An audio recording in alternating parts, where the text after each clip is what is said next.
Action. Hello, this is Dr. Walt Palmer, the founder of the Leadership Learning Partners Charter School, with a message to all of our families, our students, our teachers, our staff, and the community. I want to make it clear, crystal clear, that our school, the Leadership Learning Partners Charter School, is not closed, nor is it closing.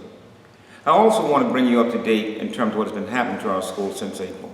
As you know, in April, the School District of Philadelphia, under Dr. Height's supervision, elected to revoke our charter. Now, during that process, it means we'll have an opportunity to go before a hearing examiner and talk about issues that the School District of Philadelphia has raised relevant to our school. I want you to be very clear about that. There are a number of allegations, issues, or charges that the School District of Philadelphia has placed in the revocation.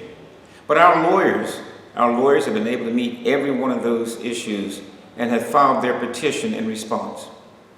After that revocation or hearing with the SRC on April the 25th, we were engaging in conversations with Dr. Height, the superintendent of schools, about how we could somehow go on a path which would avoid us having to go through revocation and put together a corrective action plan that would be acceptable to the School District of Philadelphia, the SRC, and to ourselves. That plan discussion went on for a number of months. It concluded on July the 21st, in a meeting with Dr. Height, myself, Councilman J.D. Blackwell, the office of Darrell Clark, Curtis Jones, and Vanessa Brown, the state representative leader for the Black Caucus. In that meeting, I reiterated that Dr. Height had always indicated he had no intention for shutting down our school, and he concurred. He was in the meeting with us. He also talked about the possibility of our growth.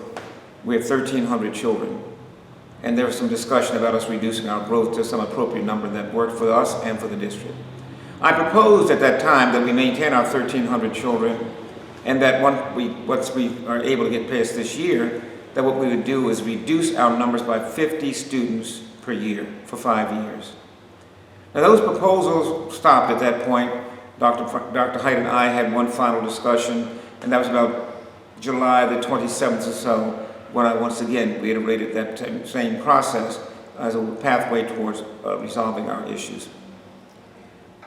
Going forward, sometime in June, Dr. Height, through his general counsel, wrote to the State Department of Education asking they stop sending us our $300,000 redirect money for our students.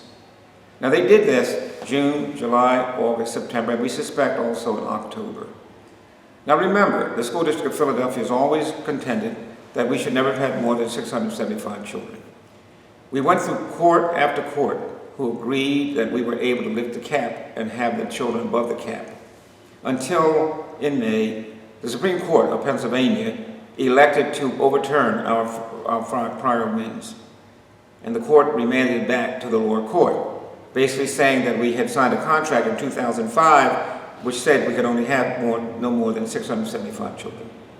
Now, this may seem complicated to anybody listening to it, but it's important to follow this trend.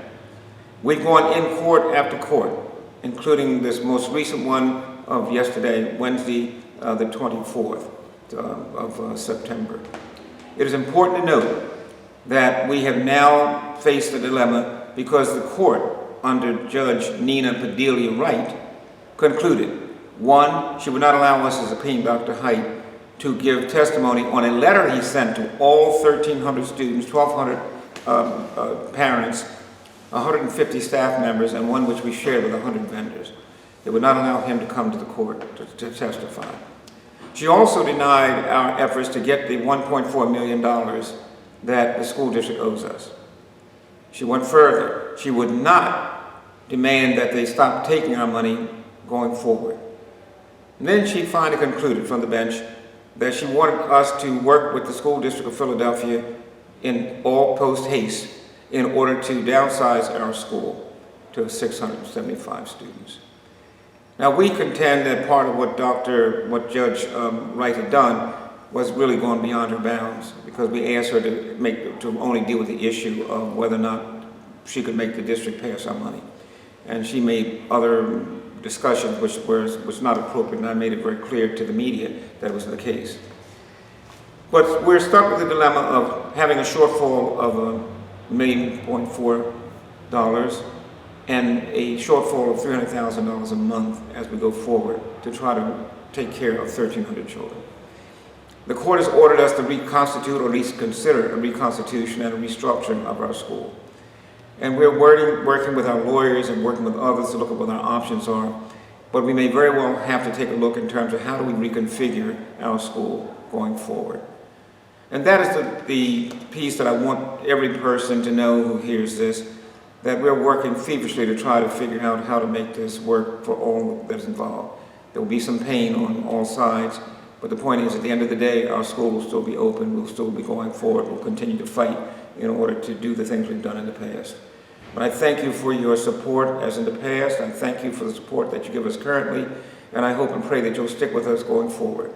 Sincerely, Walt Palmer.